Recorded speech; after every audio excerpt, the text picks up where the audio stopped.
최진석 신한금융투자의 WM 리서치 팀장님 모셨습니다. 안녕하세요. 네, 어서 오십시오. 안녕하세요. 반갑습니다. 네, 네. 미국 증시 불패 내년은 4년째는 무리일까요? 어떻게 될까요? 네. 3년째 굉장히 이제 독주를 하고 있거든요. 물론 네. 이제 장기적으로 굉장히 강세장을 보이고는 있지만은, 근데 이제 4년째는 좀 피로감이 쌓일 수도 있다. 이런 뭐 데이터도 있고, 그리고 내년이 워낙 좀 빅 이벤트가 많다 보니까 그런 부분들을 뭐 전체적인 분위기를 한번 짚어보는 게 어떨까 해서 저희가 네. 준비를 오늘 했는데요. 지난주 금요일에도 이제 미국이 S&P 500 지수가 신고가를 기록을 했거든요. 예. 그래서 올해 무려 이 67번이나 신기록을 작성을 했습니다. 그래서 네. 이제 그래프를 한번 보더라도 올해 67번이었고 작년에도 33번, 그리고 2019년에도 35번이었는데 이 67번 신고가를 기록한 것이 1995년도에 77번, 77회의 신고가가 있었어요. 근데 네. 그 이후에 신고가가 가장 많이 작성된 해가 됐습니다. 네. 그리고 이제 9년 연속으로 무려 신기록이 10회 이상 연에 이렇게 나오고 있고, 근데 이제 67번 이렇게 신고가를 경신했다는 그런 이 트윗이 있었는데 첫 댓글이 저는 좀 재밌더라고요. 왜냐면은 네. 95년도에도 이렇게 77번을 신고가를 하고 나서 다음 5년간에도 연에 한 번씩은 뭐 최소 30번, 40번씩 이렇게 신고가가 나왔잖아요. 그러네요. 그러면은 그만큼 시장이 꺼지지 않고 굉장히 좋았다라는 얘기가 되잖아요. 네. 그래서 신기록을 낼 시간이 5년이나 남았다. 이런 댓글이 저는 좀 인상적이었고, 버블이었죠 그때가. 네네. 그리고 버블이 5년이나 더 있었다는 거네요. 네. 그리고 또 이제 올해가 또 대단한 이유는 지금 12월인데 매달 신고가가 최소 한 번씩 나오고 있어요. 근데 이게 1928년도에 그 집계를 했을 때 2014년과 함께 딱 2번밖에 없었다라고 하거든요. 그렇기 때문에 저희가 이제 코로나19 팬데믹 때문에 뭐 조금 삐끗하는 그런 구간은 있었지만은 미국은 굉장히 강했다, 이렇게 좀 볼 수가 있을 것 같아요. 네. 앞으로는 어떻게 될 걸로 보시나요? 그리고 이제 제가 아까 4년째는 무리일까 이렇게 말씀을 드린 이유가 네. 이로써 이제 올해 S&P 500 지수가 25% 이상 상승을 했는데, 예. 그러면서 3년 연속으로 이제 두 자릿수 상승이 좀 확실시 되고 있거든요. 2019년도에 29% 올랐고 작년에 16% 정도 올랐기 때문에. 근데 네. 분위기가 좋지만은 피로감이 좀 쌓일 만하다라고 얘기를 드렸던 게, 네. 역사적으로 이제 그 데이터를 좀 봤을 때 데이터 트랙이라는 기관에 따르면은 과거에도 3년 연속으로 미국 증시가 두 자릿수 상승률을 기록한 적이 9차례 있었다라고 하거든요. 근데 4년 차 때 상승이 5번, 그리고 하락이 4번, 그러니까 상승 확률이 좀 급강하를 했다. 좀 뭐 예. 이렇게 뭐 그 쌤쌤이었다, 이렇게 좀 얘기를 할 수가 네. 있겠고, 네. 실제로 이제 CNBC에서 지금 집계를 하기로 주요 IB들이 내놓고 있는 내년도 S&P 500 전망치가 4,925기 때문에 업사이드가 4.5%밖에 되지 않는다. 이런 쪽으로 좀 피로감이 나타날 수 있는 게 내년이다, 이렇게 좀 말씀을 드릴 수가 있을 것 같아요. 뭐 충분히 가능성이 있는데 그 근거는 뭘까라고 생각하실까요? 뭐 때문에 그럴까요? 제가 지금 말씀드린 거는 이제 역사적으로 봤을 때 그런 네. 트렌드가 좀 있었다는 얘기가 되겠고, 그리고 예. 이제 내년이 특히 좀 경계감이 있는 이유가 한 두 가지 정도로 생각을 해볼 수가 있을 것 같은데, 예. 금리 인상기에 이제 연준이 돌입하게 됐고, 그렇게 그리고 됐죠? 두 번째가 미국에서 이제 중간 선거가 있습니다. 네. 근데 이제 금리 인상 같은 경우에는 뭐 잘 아시겠지만은 경기가 좀 좋아지고, 그래서 금리가 올라가게 되면은 증시에 당연히 악재가 아닙니다. 그래서 네.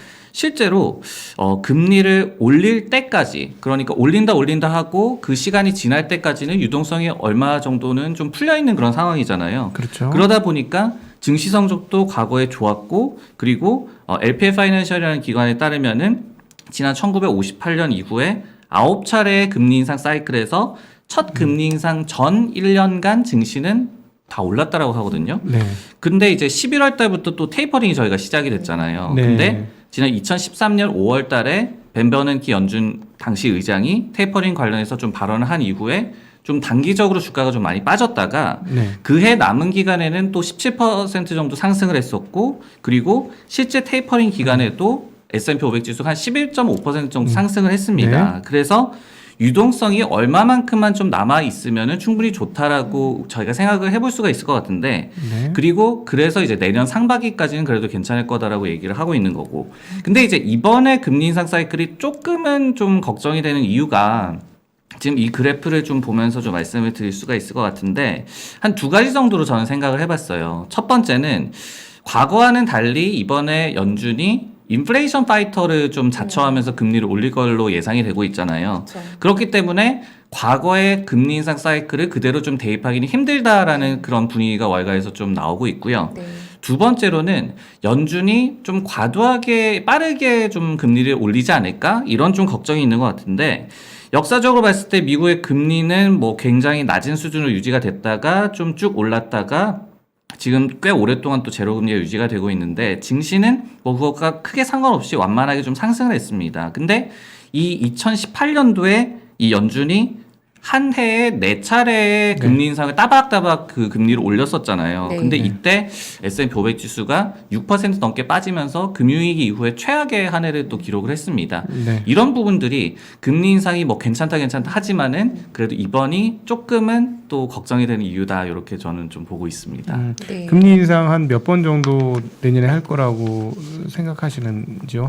하우스뷰도 괜찮고요. 아, 예. 네. 저가 뭐 개인적으로 뷰를 좀 낼 수 있는 그런 부서는 아니라서. 네, 하우스뷰. 예, 회사. 저희는 일단은 한 6월 뭐 하반기 6월 정도? 정도 이렇게 좀 네. 예상을 하고 있더라고요. 아직도. 네, 네. 그리고 뭐 네.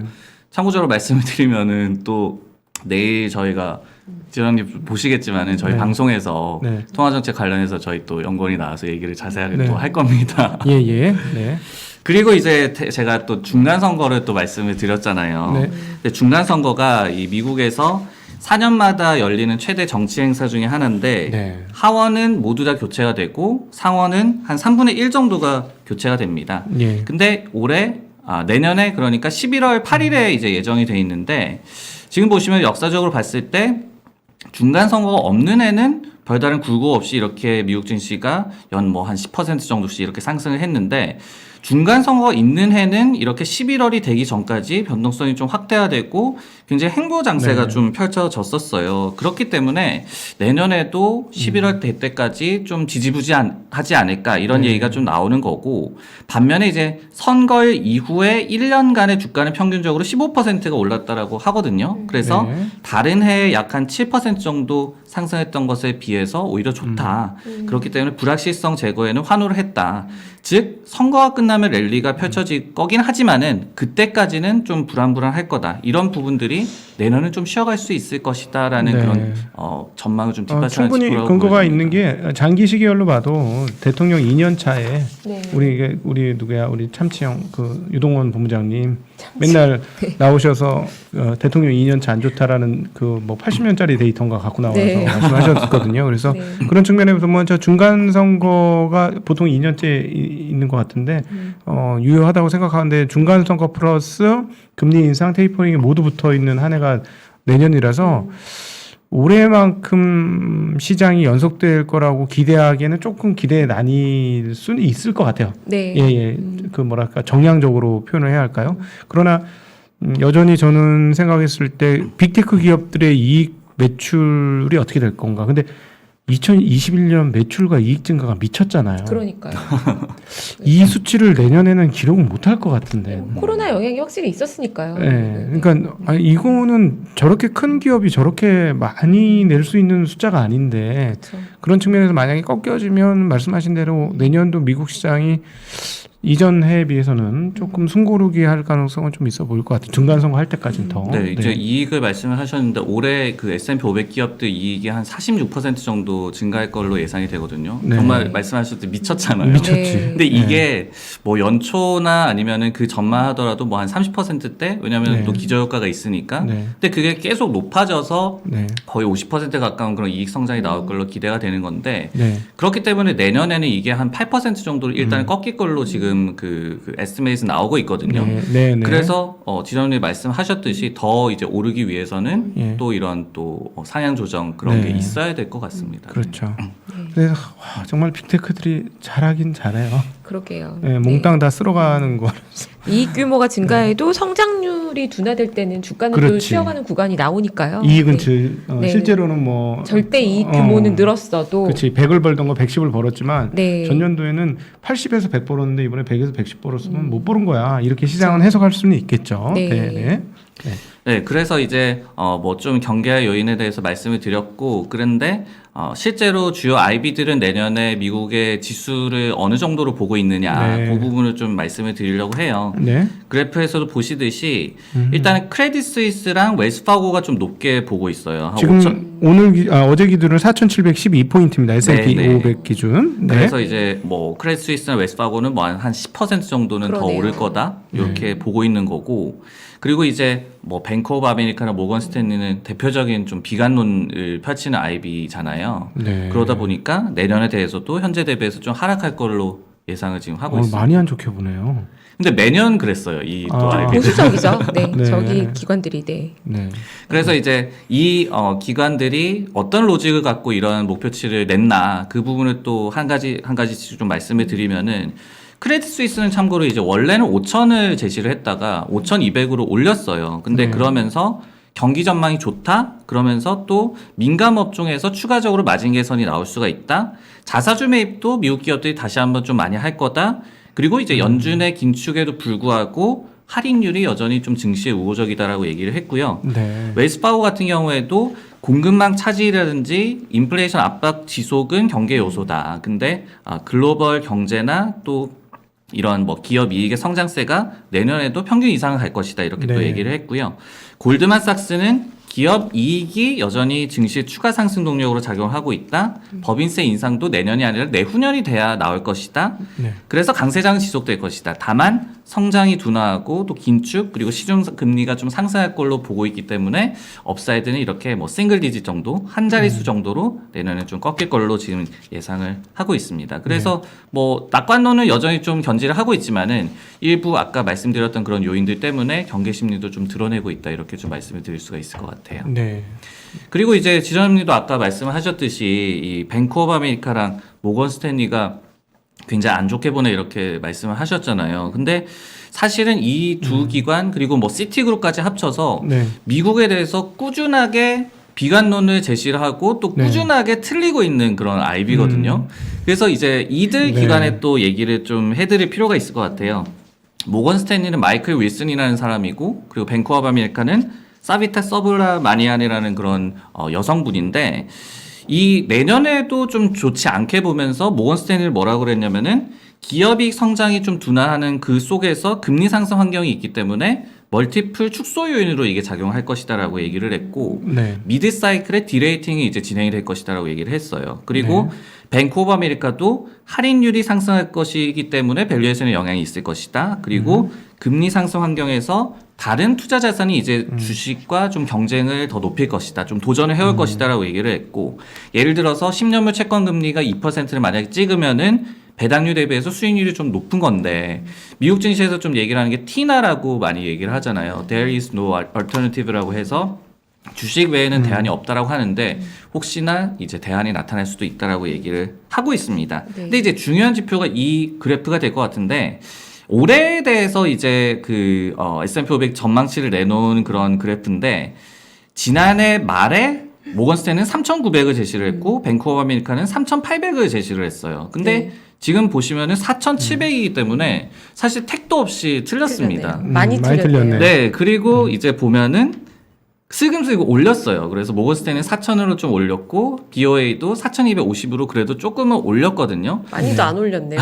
예, 맞습니다. 네. 그래서 이 얘기를 왜 드리냐면은 다른 기관들도 사실은 뭐 4,400, 뭐 4,300 이렇게 제시했는데 다 틀렸고 나중에 이렇게 4,700, 4,800으로 올렸기 때문에 이런 뭐 IB들의 S&P 500 목표 주가를 뭐 맹신하기보다는 원래 이렇게 많이 틀린다. 그리고 후행적으로 목표 주가를 시장 상황에 따라서 좀 맞춰간다. 이 부분을 좀 챙기셨으면 좋을 것 같고, 그래서 이제 뭐 내년에 미국 증시에 대해서 좀 결론적으로 말씀을 드리면은 역사적인 트렌드, 그러니까 피로감도 있고 뭐 네. 긴축도 있고 중간 선거도 있고 이렇게 경계감은 사실이지만은 목표치 자체가 조금 업사이드를 제한적으로 점친다고 해서 그래서 굉장히 안 좋을 것이다. 이렇게 보는 거는 조금 오해일 수 있다. 이런 두 가지 말씀을 함께 좀 드리고 싶습니다. 그럼 미국 시장에서는 내년도에 투자 전략을 어떻게 보고 접근을 하는 게 좋을까요?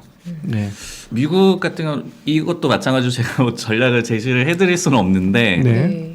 뭐 지금 나오는 얘기들을 좀 종합을 해서 그런 네. 말씀을 드릴게요. 예, 예. 두 가지로 좀 나눠볼 수가 있을 것 같거든요. 네. 첫 번째는 아까도 기업이익 성장세가 일단은 피크아웃을 하고 꺾일 걸로 예상이 된다라고 말씀을 드렸잖아요. 네. 그러면은 내년에는 성장이 더욱더 귀해지는 그런 시장이다라고 얘기를 많이 하고 있거든요. 네. 그렇게 되면은 그나마 성장이 나오는 네. 섹터에서 더욱더 좋은 그런 흐름이 나올 가능성이 높고 그 예는 또 지점장님 말씀하셨듯이 그래서 빅테크가 네. 내년에도 또 될 것이다 이렇게 좀 얘기하는 분위기가 한쪽에서는 좀 있는 것 같고요. 예.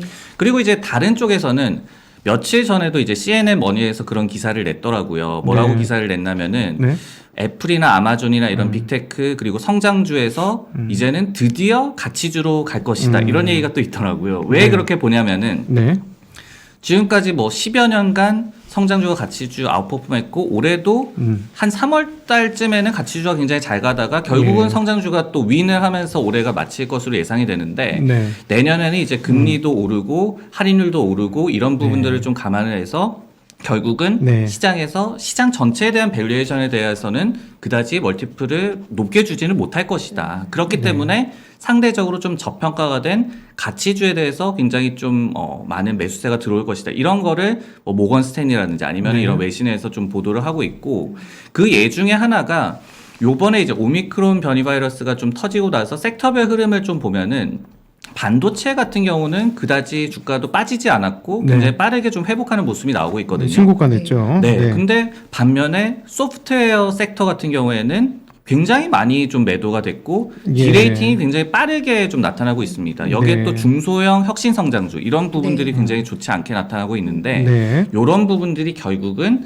내년에도 좀 시장 전체에 대해서는 좀 보수적으로 보면서 네. 결국은 가치주 쪽으로 조금은 옮겨갈 거다 이런 또 의견도 같이 나오고 있는 것 같습니다. 네.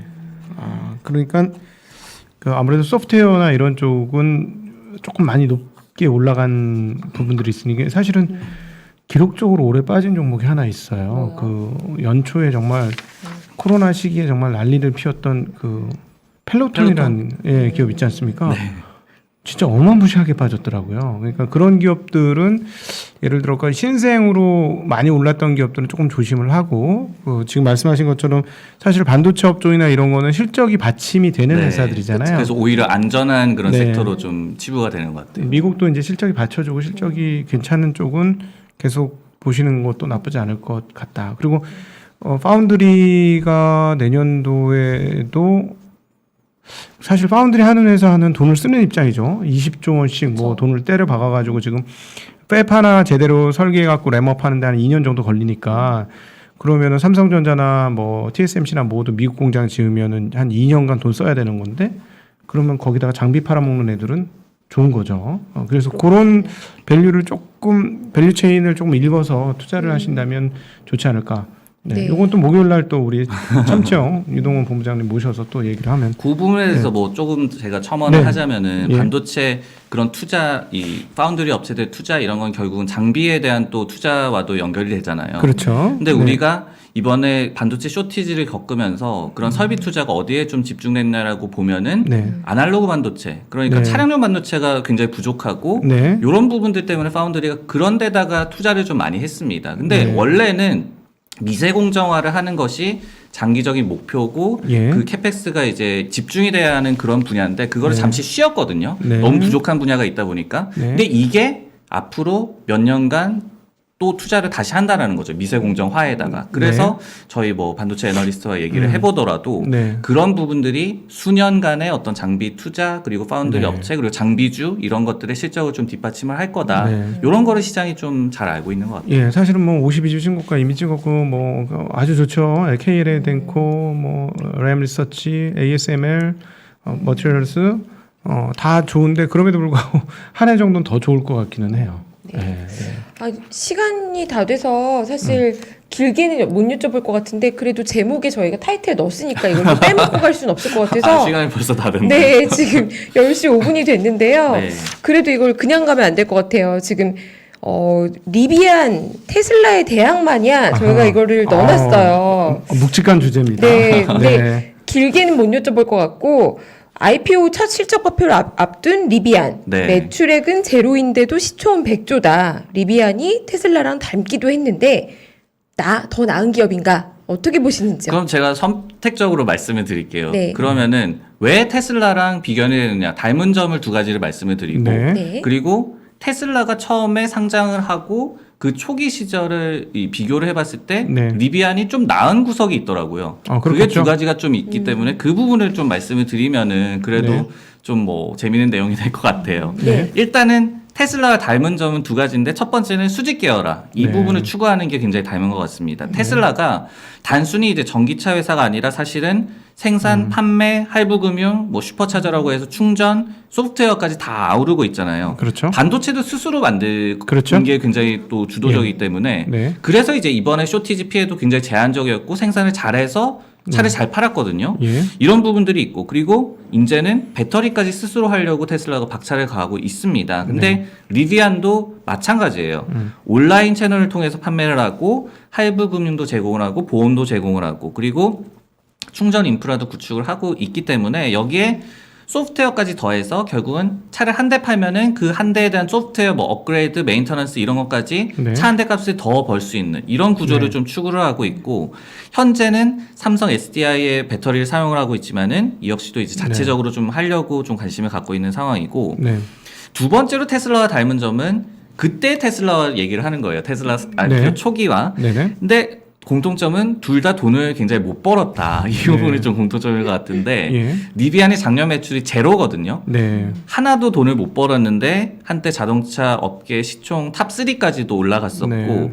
테슬라 같은 경우에도 지난 2010년 6월 말에 이제 상장을 했는데 당시에 테슬라도 돈을 굉장히 못 벌었습니다. 적자죠. 네, 적자뿐만이 아니라 매출 규모도 네. 2009년에 2009년과 2010년에 매출이 1억 달러씩 네. 그리고 2011년에도 단 2억 달러밖에 되지가 않았거든요. 네. 당시에 이제 테슬라는 모델 S, X 이런 것도 없었고 그렇죠. 로드스터라는 그 초기 모델만 팔았는데 IPO 후에 첫 실적 발표를 좀 참고를 해보면은 그때까지 1200대밖에 못 팔았다라고 발표를 했었고요. 그리고 2010년 말 기준으로도 1500대밖에 못 팔았다고 얘기를 했습니다. 네. 리비안 역시도 올해 생산 목표가 1200대고 그리고 1000대를 인도하는 게 목표라고 얘기를 했기 때문에 네. 공통점 두 번째는 둘 다 그때는 그리고 지금은 네. 돈을 굉장히 못 벌고 있다. 이 부분이 되겠고 그러면은 그때 테슬라보다 리비안이 좀 더 나은 점에 대해서 두 가지를 좀 말씀을 드리자면은 첫 번째는 생산 설비인 것 같아요. 리비안 같은 경우에는 현재 연간 15만 대를 생산할 수 있는 설비를 갖춰놓고 있다라고 얘기를 하고 있거든요. 네. 2017년에 미쓰비시 공장을 이제 좀 미리 인수를 해가지고 생산 이 라인을 갖춰놨습니다. 네. 근데 테슬라는 그때 초기를 저희가 복귀를 해보면은 로드스터를 굉장히 찔끔찔끔 생산을 하다가 굉장히 포기를 했었고 결국은 네. 그리고 이제 모델 S로 선회를 했었는데 모델 S도 2012년에 판매를 시작해가지고 13년부터 연 2만 대 정도만 생산한다라고 얘기를 했었기 때문에 리비안도 물론 아직까지는 뭐 팍팍 찍어내지는 못하고 있지만은 네. 갖춰놓은 것 자체는 생산 설비 측면에서 그때의 테슬라보다는 낫다라고 좀 말씀을 드릴 수가 있을 것 같고 두 번째는 선 주문량에서 그때의 테슬라와는 좀 클래스가 좀 다른 것 같습니다. 예. 아마존이 이제 리비안의 20% 가까운 지분을 갖고 있는 걸로 유명하고 그리고 배송 차량 10만 대를 선주문한 것으로도 네. 굉장히 유명하잖아요. 근데 이것 외에도 2023년 말까지 리비안이 인도하기로 한 그 차량의 수주 잔고가 55,400대입니다. 굉장히 많고 이를 환산하면 매출이 한 40억 달러 정도 되기 때문에 돈을 앞으로는 굉장히 빨리 벌 수 있는 구조를 갖춰놨다고 보여지고 근데 테슬라 같은 경우에는 2011년 2월에 그러니까 2010년도 실적 발표를 할 시점에 사측에서 밝힌 거를 제가 찾아봤더니 모델 S 선주문이 3,700대밖에 없다라고 얘기를 했었어요. 네. 그렇기 때문에 리비안이 그때 테슬라보다 주문은 좀 많이 좀 받아놓고 있다. 빠르게 실적이 올라올 가능성은 있다라고 보여지고 그리고 이제 리비안이 또 무엇보다도 미국 자동차 시장의 70% 이상이 SUV나 픽업 트럭인데 네. 거기에 좀 자기들이 타겟팅을 하고 있기 때문에 주목을 받는 면도 있고 이런 점들 때문에 일단 테슬라와 뭐 비견이 되고 테슬라의 대항마다 이런 얘기가 좀 나오고 있는 것 같습니다. 가장 큰 차이는 주가 차이죠. 테슬라 그때 주가 낮았고 지금 리비안 주가가 그렇긴 하죠. 엄청나게 높으니까 그쵸. 시작부터 100조인데 네. 너무너무 높은데. 네. 그러네요. 재밌네요. 재밌네요. 네. 근데 예. 또 이 짧은 시간에 이 내용을 이렇게 설명해 주실 수 있는 분도 없으실 것 같아요. 예. 역시 예전에 블룸버그에서 펀드마켓 애널리스트 하셨다고 역시나 다르시네요. 예. 네. 네. 아 저희가 너무 시간을 짧게 들여가지고 너무 그러네요. 죄송한데 다음에 사실 한 번 더 이 모시고 리비안하고 네. 이 얘기는 좀 할 얘기도 저도 많지만 네, 네. 오늘은 요 정도로 네, 시간도 정리- 늦었고 저희가 네. 2부에서 너무 깊이 빠져드는 바람에 네. 3부 게스트님께 너무 죄송합니다. 네. 네, 다음에 또 모시도록 아닙니다. 하겠습니다. 시간 네. 맞춰서 해야죠. 네. 네, 3부 오늘 여기까지 하고 마치도록 하고요. 감사합니다. 네, 고맙습니다.